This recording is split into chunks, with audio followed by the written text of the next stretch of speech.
Welcome welcome welcome cook with নাসিমাতে সবাইকে আবারও একবার ওয়েলকাম।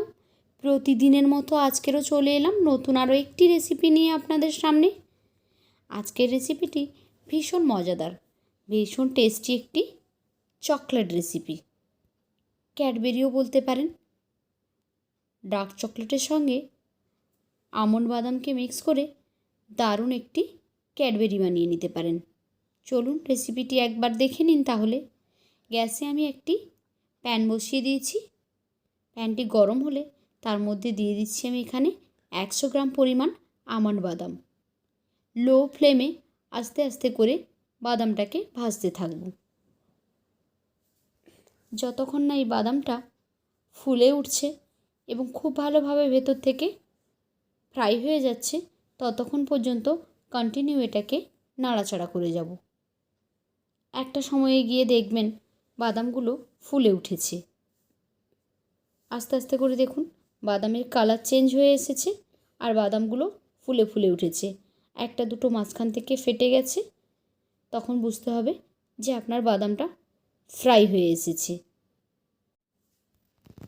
এখন আমি গ্যাসটা অফ করে বাদামগুলোকে একটু ঠান্ডা করে নেব। আর এই পর্যায়ে আমি নিয়ে নিচ্ছি ডার্ক চকলেট। ডার্ক কম্পাউন্ড আমি এখানে নিয়েছি, ছোট ছোট করে কেটে নিয়েছি একদম, যাতে মেল্ট হতে সুবিধা হয় সেই জন্য।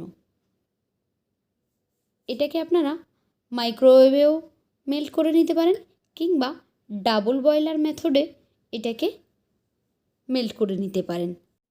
ডবল বয়লার প্রসেস আর কিছুই নয়, গরম জলের উপরে এটাকে বসিয়ে তার ভাপে মেল্ট করে নেওয়া।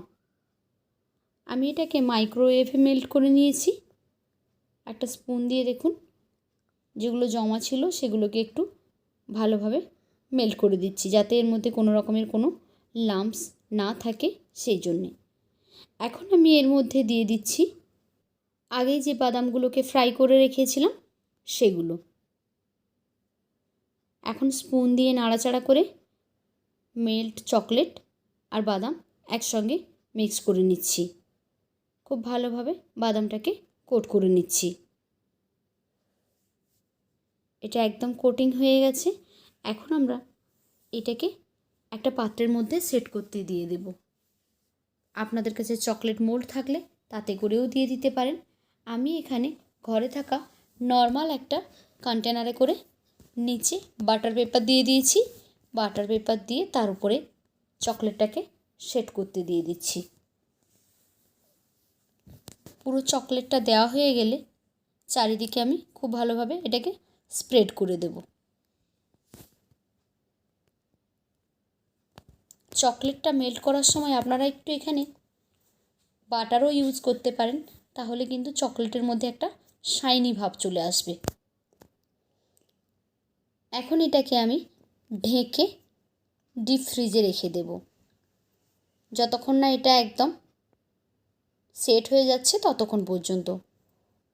আধ ঘন্টা রাখলেই কিন্তু খুব ভালোভাবে সেট হয়ে যাবে। তো এটাকে 30 মিনিটের জন্য আমি ফ্রিজে রেখে দিচ্ছি। 30 মিনিট পর এটাকে বের করে কেটে দেখাবো আপনাদের সামনে। ফিরে এলাম 30 মিনিট পরে। দেখুন এটা খুব ভালোভাবে সেট হয়ে গেছে। বাটার পেপারটা আমি খুলে দিচ্ছি। মোল্ড থেকে আমি এটাকে ডিমোল্ড করে নিয়েছি। তো এই যে চকলেট মোল্ডে দিলে কিন্তু এর শেপটা খুব সুন্দর আসবে। আমি নর্মাল কন্টেনারে দিয়েছিলাম। এখন এটাকে কেটে নিচ্ছি। এই যে কেটে ছোট টুকরো টুকরো করে নিয়েছি। ভীষণই সুন্দর খেতে, ভীষণই টেস্টি। একবার বাড়িতে তৈরি করে দেখুন, বাজার থেকে কিন্তু ক্যাডবেরি নেওয়া ভুলে যাবেন। তো কেমন লাগলো আজকের আমার এই রেসিপি? যদি ভালো লেগে থাকে তাহলে লাইক, কমেন্ট অ্যান্ড শেয়ার করবেন। আর এমনই সহজ সরল রেসিপি পেতে আমার চ্যানেলটিকে সাবস্ক্রাইব করে বেল আইকনে ক্লিক করে নোটিফিকেশান অন করে দেবেন।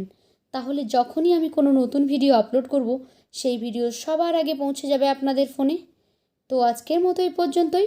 ফিরে আসবো আগামীকাল নতুন একটি ভিডিও নিয়ে। ততক্ষণ সবাই ভালো থাকুন। টাটা।